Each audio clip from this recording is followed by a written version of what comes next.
ರಕ್ತ ಬಂಧುಗಳಾದ ಸಹೋದರರು ಸೋದರರೇ,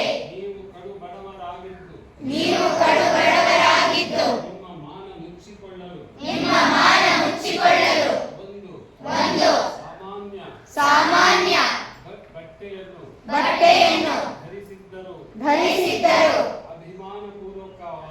ಅಭಿಮಾನಪೂರ್ವಕವಾಗಿ ನಾರಸ್ವರದಿಂದ ದಿಕ್ಕಟಗಳಿಗೂ ಕೇಳಿಸುವಂತೆ ಸಾರಿ ಹೇಳಿ. ಭಾರತೀಯರು ನಾವು ಭಾರತೀಯರು ಎಲ್ಲರೂ ನಮ್ಮ ಸಹೋದರ